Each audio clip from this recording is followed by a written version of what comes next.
3, 2. Hey guys, and welcome back to KnightTime. This week we're talking UCF's win against Temple, who's in the Heisman running, the interesting playoff ranking just released, and of course our primetime picks. We'll get to it all, so stay tuned. KnightTime starts now.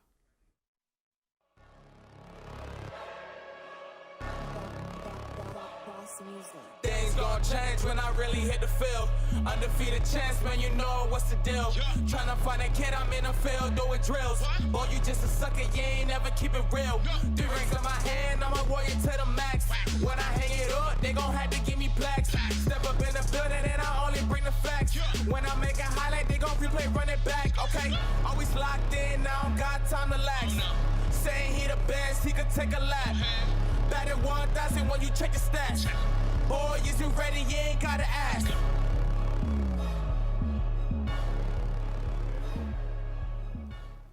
Hey everyone, welcome back. I'm your host, Taylor Anderson. My other guest host, Kyle DeWitt, is out sick today, so I hope you feel better soon. But I'm joined by our co-producer, super special guest host, Camden Mowery. How are you today? I am doing fantastic, Kyle. I hope you feel better. Somehow, I keep getting on this show. I don't know why you guys keep letting me back on, because you know I'm just going to talk about Ohio State eventually. But I am super excited to be on again. Cannot wait. Thank you guys for having me on again. Of course, we love having you on. You're our bestie, and we love you. You do so much for the show, so thank you so much. But I want to get into some UCF football. We're going to talk about their game from last week. So UCF beat Temple in Philly for their first road game win last Saturday, 49-7. Everything actually came together for the Knights this week on all sides of the ball. Mikey Keene got down the field for the offense, and the defense stopped drives and forced turnovers. Bowser didn't even really need to play the second half because the Knights were doing so good on offense, handling themselves so well. And yes, this was Temple, but it was still nice to give confidence to this team that has been struggling, obviously on the road, not winning. And UCF's defense players were consistently in position to make plays, and Temple only gained a grand total of 297 yards. And that even continued as it was a blowout, but they played until the clock hit 0. And I think that that type of mental dedication will help UCF as they look to finish out the season strong against Tulane at home this weekend, on the road against SMU, and by hosting Connecticut and USF. Camden, what was your takes on this game? Well, I'll tell you, it looks like Mikey Keene has finally settled into this UCF offense. It only took a couple games, but in the last 2 games, he's had a 3-to-1 touchdown-interception ratio. He is getting it going. He is filling in nicely, and it really does help when you have Ryan O'Keefe on your side to make that a lot easier. Definitely. He has a lot of good offensive weapons. But going into offense, we want to get into our offensive players of the week, and we were just talking about him. Mine is Mikey Keene. For the game, Keene passed for 221 yards and 5 touchdowns. The efficiency in which he accomplished those numbers is staggering compared to last week, as he only needed to complete 15 of his 21 tosses. So that's 1 in 3 completions going for a score, which is an incredible ratio. UCF scored touchdowns throughout the game, 1 in the first quarter, 2 in the second quarter, 3 more in the third quarter, and then finished off with 1 more score in the fourth quarter. This offense is finally coming together, mid-season, but still you're coming in with a true freshman quarterback, and I have to say he did pretty well this game. What about you? Who stood out? Well, obviously I could go with Ryan O'Keefe again, who had almost 100 total yards with 2 touchdowns, but I figured we'd give that name a rest. Let's go to a guy that has not gotten a lot of love, along with the position that doesn't get a lot of love, a tight end, Alec Holler, who had 4 catches, 87 yards, and 2 touchdowns. On the year, he only has 13 total catches, so this was about 1/4 of his total catches all year, and he put up 2 scores. He really helped out the Knights offense. He looked great, and it was awesome to see the tight ends perform well. Not to mention, Alec Holler was also a walk-on and got his scholarship during the summer this season during camp. So kudos to him. He's really stepping up big for this Knights offense. Going into the other side of the ball, which has also been struggling, but these past 2 games, they've really stood out and made a name for themselves. And we haven't mentioned this name so far this season, but John Powell. He led the defensive stats leaderboard for this game. He had a total of 8 tackles, 6 of those were solo, and UCF's defense played at a high level for most of the game. When it was a critical moment, the UCF defense won far more of the battles than lost. And that's the biggest takeaway from this contest. UCF's defense finally coming together, doing good, making stops when they need to, and not giving up even when it's a blowout win, like I mentioned before. So who's that defensive player for you? Well, I did want to mention to everyone that watches this, I did see Big Cat Brian in the elevator, and he had a great game this week. He had Didn't talk to him, though. Did not say one word to him. He had 1.5 tackles for loss, 1.5 sacks. But my defensive player of the week is going to be Jeremiah Jean-Baptiste. Stat sheet did not show well, but he really played great coverage. He stayed on the QB spy. And also, one thing I want to note about this defense is they held Tulane's quarterback to only 120 total passing yards. So this defense did a great job all around. I don't really think it's just one player. The whole entire unit played well. The defensive line played well. They held the QB, or they sacked him 3 times, and UCF only got sacked once. It was just a great performance by the defense. And we'll see if they keep that momentum going into this homecoming game. Spirit Splash, a lot of fun stuff coming up this weekend.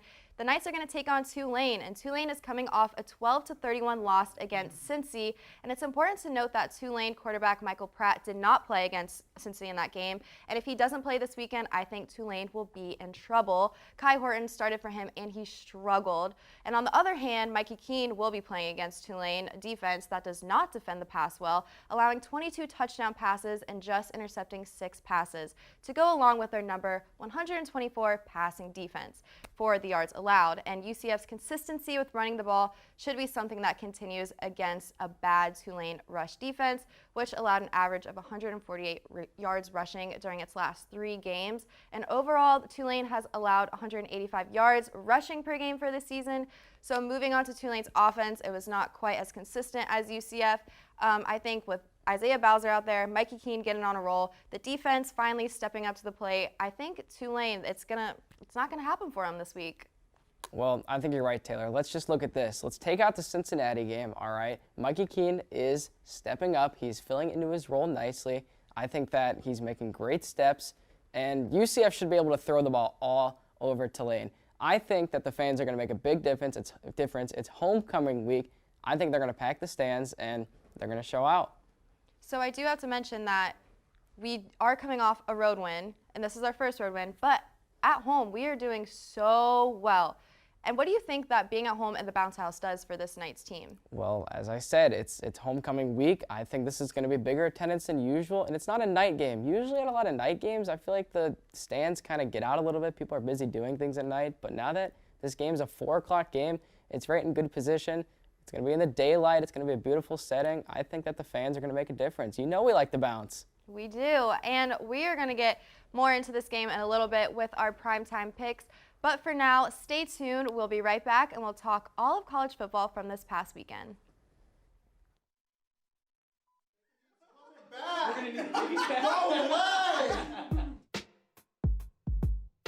Welcome to the HTF Hot Wings Challenge. One of you guys actually do hot sauce like regularly? No. No. It's like the least black thing I do. Oh, wow, okay. I say Johnny goes first on this one. I agree. Now the Buccaneers are going to play the Washington football team. That can't happen. It will happen. I'm terrified. No, I really hate it. No. Yes. No. Yes. No. Yes. No. You're wrong. If it wasn't for Kanye jumping up on stage and doing the I'm gonna let you finish, but no one would know what those were. Nitro's dump truck. And if you don't know what I'm talking about, Why is Nitro thick? I don't know how many squats I need to do to get up like something like that, but I will do it. Oh! Oh my God! Baseball, obvious reasons. Babe Ruth, if you want to go currently. I feel like that's just like a thing. he jumped off the wall to catch the home run and had a We made it through all the way to the end. Thank you for joining us. I'm never doing this again. It was rough. Hey guys, welcome back to our next segment. We are joined by Jason Hamby, whose Braves just won the World Series. I know he's super excited, so you can go ahead and touch on that on a football show. How are Anytime you doing? get to talk baseball on a football show, it's the best. On top of the world, the curse is over. The Braves are on top, World Series champs. Now let's talk some football. Yeah, you know who's not on top? Michigan, and my Michigan pick over Michigan State this past week. So let's get into it because there is some players that I want to mention. I know Camden wants to touch on Ohio State because obviously it's Michigan, so we got to go into that. Michigan gave up a 32-14 lead. Running back Kenneth Walker III boosting his Heisman stock. Michigan State won in the end zone. Michigan had 552 yards of offense, averaged 6 yards per play, and scored on all 6 of its red zone possessions, but only 2 of those were touchdowns. I think the only struggling part of the Spartans their defense could be their downfall, but Kenneth Walker III, oh my gosh, 5 touchdowns. He's doing amazing this season. Camden, what do you think about this game? Well, he definitely played great. And while Michigan State's defense may have not looked too great in that first half, once they got down 30-14, they really strapped up and only gave up 3 points after that. But Kenneth Walker III, mark my words, if you go back and watch the second or third show of Nighttime, somebody right here brought up Kenneth Walker III right after that game against Northwestern where he scored 3 or 4 touchdowns, and he did it again with 5 touchdowns. This dude is insane. He is now the best running back in all of college football. I think he played great, and you know me, I loved watching Michigan lose another football game. They do this thing every year. They start out so hot. It's Michigan's year. It's revenge tour. They're the best team of all time, and then they lay an egg. It's just awesome to watch. Yeah, and I know Jason has an interesting fact about Jim Harbaugh playing some teams on the road. You want to give us that? Yeah, Jim Harbaugh, he's really struggling. He's against top 10 teams in his 7-year tenure at Michigan. He's 2-13. Awful. That's not going to get it done, and I'm honestly surprised that he still has a job. Yeah, what was your biggest takeaway from this game? What did Kenneth Walker really stood out to you? Like, do you think that he is going to be in the Heisman running? I definitely think he's going to be in the Heisman running. I don't think I would make him my pick to win it. I think I still have to go with Bryce Young, quarterback out of Alabama. He has 26 touchdowns and just 3 picks. But Kenneth Walker, he's proven that he is at the very top of the running back class, and he's ran right over a good Michigan defense. Okay, you mentioned Bryce Young maybe winning the Heisman. We're going to talk about the playoff committee first, and then we'll fight you on that because I know Camden feels the same way about that one. But the College Football Playoff Selection Committee unveiled its first rankings of the 2021 season on Tuesday night. We have number 1, Georgia, number 2, Alabama, number 3, Michigan State, number 4, Oregon, number 5, Ohio State, and 6, Cincinnati. I think the Bearcats at number 6 is at least 3 slots too low. A group of 5 team has never appeared in the CFP, which launched during the 2014 season, though, and Alabama is too high at number 2. It's almost like the committee puts them there out of habit, and I think even though Alabama might be the second best team in the nation based on talent, but resume and results matter, and I think that this first ranking is kind of absurd at this point. It's super biased. I hate it. I think there needs to be a big change. I know a lot of people feel the same way. It's getting boring at this point, and it's expected, which it shouldn't be. Camden, what do you think about it? Now listen, Taylor, I have been waiting all week for this rant, okay? So listen up, College Football Committee. The games have to matter. Why has Alabama lost a game? Since their loss, they've dropped 1 spot. Since Oregon's loss, they've dropped 1 spot. Since Ohio State's loss, they've dropped 2 spots. Cincinnati has beaten every team, and you can argue, other than Michigan State, that they have the best win against number 10 Notre Dame, which obviously the committee think is really good and playing better football as they have them at number 10, okay? So why is Cincinnati getting punished for this, okay? Well, who would win if Alabama played Cincinnati? You can't use that because Alabama lost on the road to an unranked Texas A&M. And Cincinnati, even though they've struggled in the last 2 games, they're still undefeated. They've done what they needed to do. I personally do not get it. Jason, what do you think? Yeah, I think the most frustrating thing is Oregon. I mean, they lose to a Stanford team that's now 3-5, and they're still ahead of an undefeated Cincinnati team. That doesn't make any sense to me. The one way that we can kind of have a little possibility of Cincinnati still getting in is the fact that Michigan State, number 3, is still going to have to play Ohio State in about 3 weeks. One of those teams will fall. Hopefully, it'll be Michigan State if you're a Cincinnati fan or a fan of a non-Power 5 team. Michigan State loses. That also puts Ohio State in. So there's a lot of mixing and matching. I think it was a failure by the committee to still put, I mean, obviously I have a little SEC bias, but you cannot put Bama at number 2 with a loss to, like you said, Camden, an undefeated A&M team. You just can't do it. No, it's kind of ridiculous at this point. Me and Kyle were on Alex Funderburk's show for the main show this past week, and none of us even talked about Oregon for the top 6. Never even came up, never came to my mind. So I don't know. Hopefully some games change their opinions for this upcoming season going forward. But it's a mess at this point. But I want to talk about the Heisman because, Jason, I just don't agree. I think the top runners for the Heisman this year are Kenneth Walker III, Sam Hartman, and C.J. Stroud, with Walker winning.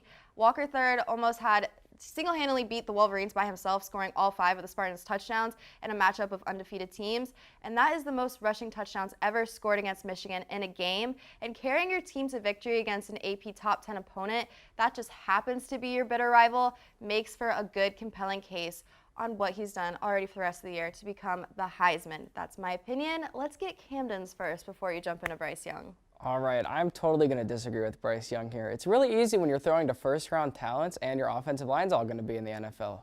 All right, the quarterback I'm going to go with is Matt Corral. Yes, he was hurt. Yes, they just lost to Auburn. He was a little bit hurt before the game, and he got hurt during the game. I still think he is one of the top quarterbacks in all of college football. He is electric. He is fun to watch. Whereas when I watch Bryce Young, my face is straight the whole time. Maybe it's because of my hate for Bama a little bit. It's boring. And it's boring.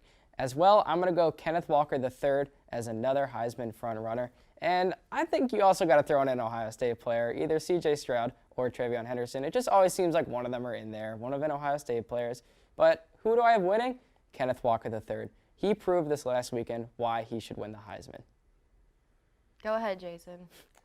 Listen, I don't have any skin in the game, so I'm not biased towards Bryce Young. I just think that's who they're going to give it to. I mean, how many times have we seen, a guy from Bama win it? And it's not just Bama. It's that, honestly, I think Bama will go further than Michigan State, and that could help Bryce Young's case. Anytime you have 26 total touchdowns and 3 picks, you have to be right there.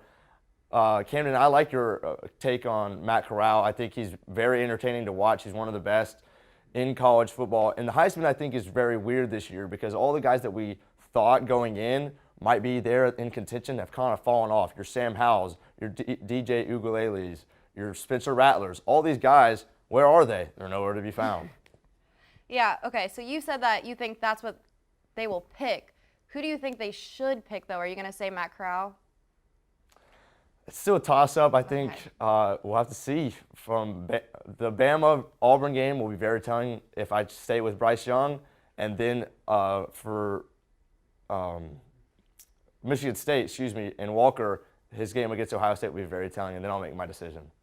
All right, well, we'll get into some more decisions coming up with our primetime picks. We're going to touch on some interesting games and see what I have to say this week. So go ahead and stay tuned. Versus Giants. Why? Because I am a New York Giants fan and I want my first pick of the week to be my team. I see an upset for the New York Giants this Sunday. Bet your entire savings, and I'm telling you right now, they're gonna win. I don't care what you say. It's gonna happen.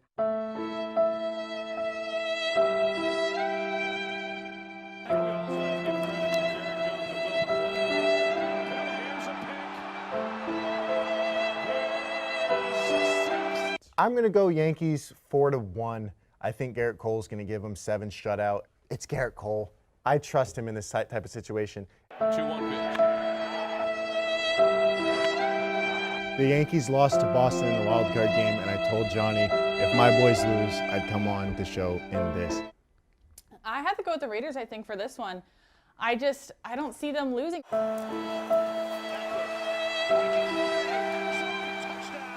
Welcome back. It is now time for our primetime picks of the week, the best segment. I'm currently doing awful, standing at 16-10, Oklahoma State and Texas. I'm going Texas 35-27.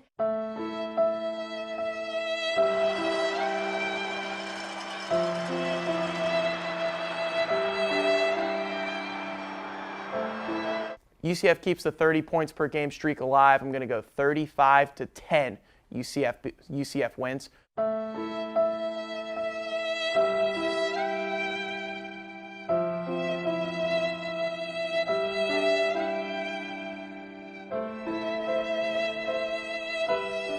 Hello everyone, welcome back to our primetime pick segments. I still have Camden and Jason with me. Are you guys super excited to talk about my picks this week? Yes, I am. I'm doing great personally, but yes, it's always fun to be on the show when you get to do primetime picks. Jason, what do you think? I love being on the show, love making picks. Taylor, I'll give you a little slack this week. Oh, thanks, guys. I've been getting crap all week long, you guys, and starting last week because I picked Michigan over Michigan State. I don't know, I just had to do it. Sometimes I do dumb things on the show, but it's okay. We're going to get right into our first game, UTSA versus UTEP. The reason we're talking about this game, our own Alex Funderburk is going to be in El Paso for this game. The people of the Miners love their Alex Funderburk after his lovely rant about them on the Hitting the Field main show. So we're so excited that he gets to have that experience this weekend. He's going to get so much love. He's going to be treated like a celebrity. But Alex Funderburk, I love you forever, and I hope that this is my bad pick of this week, just for you, but I have to pick UTSA. The Roadrunners are perfect 8-0 on the year and remain at top 20 team in the nation, and they're 4-0 in both road and conference games this season. The Roadrunners beat UTEP last season in their last meeting 52-21. UTEP got caught looking ahead last week, picking up just their second loss on the season, but Roadrunners 40-31. I'm sorry, Alex. Camden? Well, I do want to say this. This is interesting because while they are a top 20 team in the AP poll, they are not in the college football rankings as they were unranked. They are going to be mad as one of the only 6 undefeated teams left in the country. I'm talking about UTSA, of course. And UTEP is coming off that loss at FAU, which Alex Funderburk was at. And yes, we do have the mayor of El Paso on Hitting the Field, but I do not think that helps UTEP at all. UTSA is going to win this game 34-24. I'm sorry, Alex. Jason? Camden, I'm right with you. The UTEP quarterback, Gavin Hardison, has had a lot of trouble with turnovers this year. He has 10 touchdown passes and 9 interceptions. I think we'll see that rear its ugly head. In this one, give me UTSA 34-20. Hopefully the fans at El Paso don't think of Alex as bad luck if they lose, since he was just at the FAU game and they lost. Hopefully this doesn't turn into a new type of relationship here with them. But moving into Wake Forest and UNC at the beginning of the season, this might have been like a more interesting matchup, but the Tar Heels are coming here after getting completely crushed in their last game. They lost a game against a good Irish team, and the bad part was it was the Tar Heels rushing defense that was crushed. And the Wake Forest team is coming in with a good rushing offense and one that will be able to run away with this game here and secure the win rather easily. So I have Wake Forest Demon Deacons winning 49-24. Camden, what about you? Well, the interesting thing about this game, and I want to say first, at the beginning of the year, we probably would have thought North Carolina was that top 10 team, but as we've seen, they're not very good. They come in at 4-4, and they're at home against Wake Forest. But here's the interesting thing. They're favored against the undefeated Wake Forest. Why is that? Sam Hartman is going to tear this team apart. I think that this game will be a little bit closer than maybe the blowout you have, Taylor, but I still have Sam Hartman and Wake Forest winning this game 34-27. Okay. I think UNC is the biggest frauds in college football. Going in, Sam Howell, like we said earlier, Heisman candidate. They were a top 10 ranked team, and we thought, man, this could be the year, especially after Clemson's Week 1 loss to Georgia. Everybody was saying, wow, UNC, ACC champions, let's do it, Tar Heels. What have they done? They've gone 4-4. They just lost to FSU 2 weeks ago by 10. Sam Howell, I mean, he has decent numbers, but he's not winning football games, and that's what it comes down to. Wake Forest, fun to watch. Sam Hartman, 22 touchdowns, just 3 interceptions. Give me the Deacons in a close one, real high scoring, 41-38. Yeah, remember watching him on QB1 on Netflix. Was never expecting him to be as great as he is right now at Wake Forest, really stepping up for this team. Was definitely a team that I wasn't expecting to be as great as they are this season. So I'm really excited for that game. But moving on to Auburn versus Texas A&M, I think that A&M should be able to run the ball because the A&M defense is getting the job done, coming off one of its best performances of the season in their blowout win over South Carolina, and they're rested. So I have Texas A&M winning 30-24. I think ever since their momentum against Alabama, honestly, they've been doing pretty well. I think this will be telling for how they play against Auburn, how Auburn and Alabama will come up. And I know that, Jason, you mentioned that. That's going to have to do a lot with your Bryce Young pick for Heisman. But, Camden, what's your take on this game? Who do you think is going to walk away with the win? Well, you're right. Texas A&M's coming off that bye, and ever since that win against Bama, they've just moved up in the rankings. Maybe they're feeling so good because the College Football Playoff has them at number 13, but I feel like this is the game I'm going to lose this week. I never get these SEC games right. I don't know why I'm picking Bo Nix. He's never shown me anything that I've just liked. And so I'm going to go with Auburn to win this game in a close SEC-style, ugly football game, 26-21. 5 minutes ago I had A&M just because of the home field advantage. for some reason, I got to go with Auburn. And I think Bo Nix is just going to do what Bo Nix does and scramble and run around like his hair's on fire and make plays. And yes, the A&M defense is very good. They only allow 16 points a game. But for some reason, Bo Nix is just that guy, and he's been playing phenomenal this last month. So it'll be close, and it'll be tough in Kyle Field with 110,000 screaming fans and cowbells. But give me Auburn, 21-14. No, I don't think Bo Nix is that guy. He's not that guy, pal. Moving on to Boise State and Fresno State. I think Fresno State is the better team with more to play for. I don't know. I think that it'll show in this week, and the Bulldogs are the deeper, more talented team, and that will be the difference against Boise State. Fresno State, I'm picking you to win 35-14. I don't really know much about these two teams other than they're playing Boise State playing against UCF, but gotta go with Fresno State on this one. Camden, what about you? Well, before this year, Boise State was the most winningest team in all of college football of all time, and this year, not so much. They've got this trend that I saw. They win a game, they lose a game, they win a game, they lose a game. Last week, they won a game. You know what that means. They're going to lose to Fresno State in this game, 31-23. I have Fresno State as well, Camden. I think Boise State, being on the road, you have to run the football. And out of 130 Division I college football programs, Boise State ranks 123rd in rushing offense. They run it for less than 100 a game. And they're just going to struggle to move the ball. I'll take Fresno State 34-20. All right, so we're moving into our own Knights. They're taking on Tulane here in the Bounce House for a homecoming game.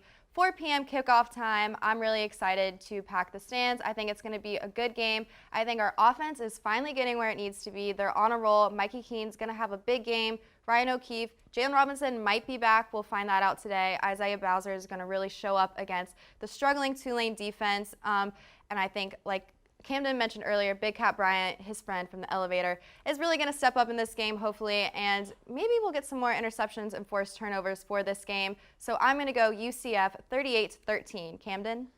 I'm not going to lie, I'm very conflicted because Ohio State plays at 12 and UCF's at 4, so I have to find a way to watch the Ohio State game and then run on over to the stadium because I got my ticket. I'm going to watch this team on homecoming weekend. I think UCF's going to win this 34-17. They're going to continue to impress.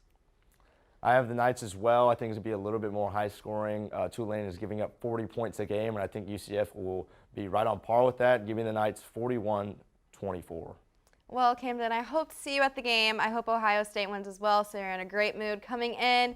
But that is all the time we have for this week. We are going to touch up on this Tulane game when we come back next week. Hopefully Kyle is better and back. We miss you. We miss having you on the show. Alex Funderburk, I hope you have the best time in El Paso. We can't wait to watch you on the vlog next week. So that's all the time we have for now. Thank you, Jason and Camden, for joining me, and have a great day. Go Knights. Charge on.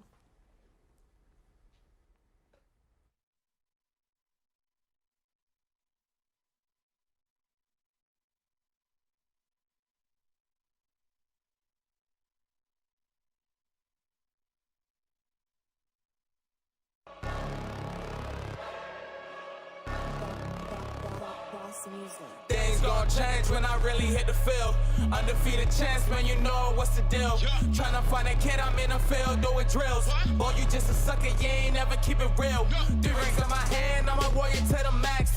When I hang it up, they gon' have to give me plaques. Step up in the building and I only bring the facts. When I make a highlight, they gon' replay, run it back. Okay, always locked in, I don't got time to lax. Saying he the best, he could take a lap. Batted 1,000 when you check the stats. Boy, is you ready? You ain't gotta ask.